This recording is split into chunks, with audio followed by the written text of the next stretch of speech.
After the 1997, the historical 6th Lok Sabha elections, the party which came to power was, as we all know, the Janatha Party, the coalition party under the leadership of Janatha Party. The Janatha Party came to power with the principle of restoration of democracy.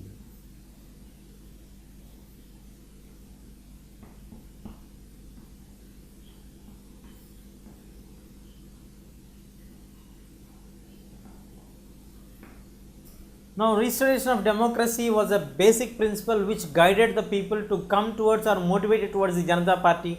What was their hometown of the Congress Party? Because the Congress was the only party which was dominant in all the elections. But for the first time, the people have left their base and moved on, pitched on to the other party, that is the Janatha Party. The only principle which guided them was restoration of democracy. We shall restore democracy in our country. We shall get back your fundamental rights at any point of time.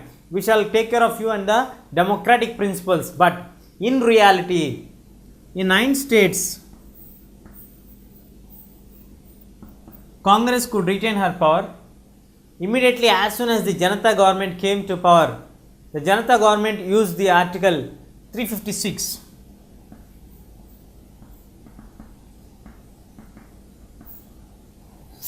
What is this Article 356? What is mentioned in this Article 356? Article 356 is officially known as President's Rule.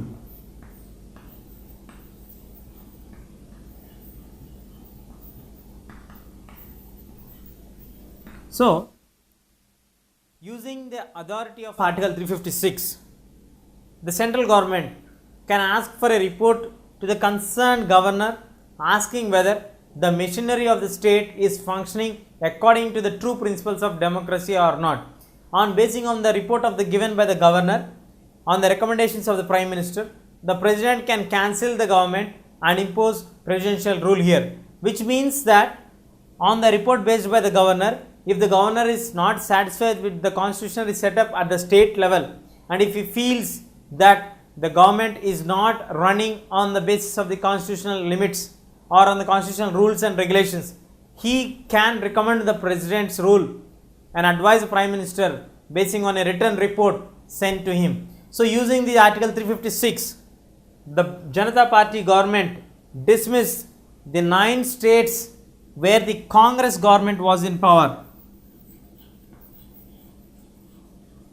The Congress Party was in power and suspended the governments and imposed presidential rule and brought their own parties into power, even though in these 9 states Congress had a majority of seats in the respective assemblies. This was a clear objection according to the Indian constitutional limits.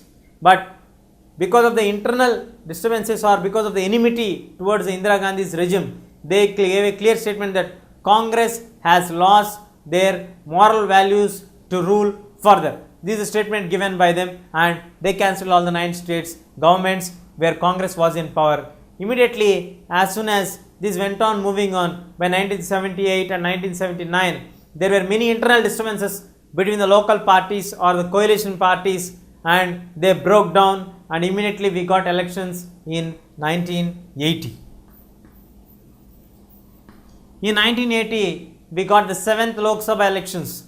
Once again, the 7th Lok Sabha elections are historical elections because except in West Bengal and Tamil Nadu, remaining all the states of India, Congress gained back all the states and became the most victorious party with more than 350 seats and giving for Indira Gandhi the thumping majority at any point of time ever since the India's inception of the democratic setup.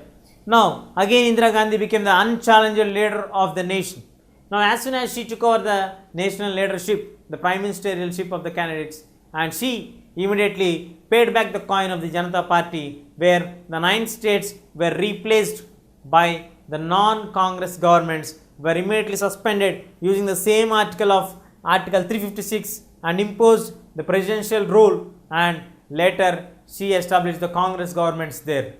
But finally, the 7th Lok Sabha elections were historical elections which brought back Indira Gandhi with a huge majority. Except in West Bengal we got the Communist Party, and in Tamil Nadu we got the DMK party. Remaining all the states of 1980 period, we got only and only Congress got victorious with a huge majority.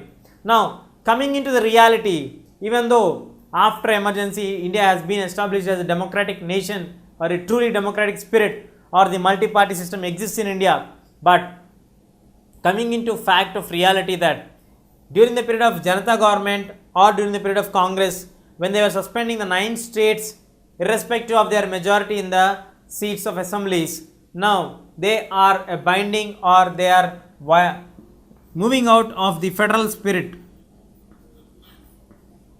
of the constitution. The federal spirit is that the division of the powers between the central and the state governments. The center has to accept some autonomy for the states, but in reality here both the governments acted violently and showed their personal whims rather than the constitutional limits. And in this point of time, many of them expressed the view that the strong center has started to dictate the states. So the DMK, the SAD parties all formed a new front or a small group to showcase that we need a greater autonomy at the state levels rather than only from the central levels, and if necessary we would fight for that. In this way, the new initiative was developed that states demanding the greater autonomy and center becoming dominant over the state regions. Even though the states are having majority of seats, that party was not allowed to maintain their power using the Article 356 of the presidential rule. This was against the true democratic setup or true federal setup what Mr. Ambedkar has kept forth for us to be ruled. But in reality, what happened next? What are the regional parties that came to power? What were the binding forces that brought the regional parties into power, leaving the Congress aside? We will discuss now.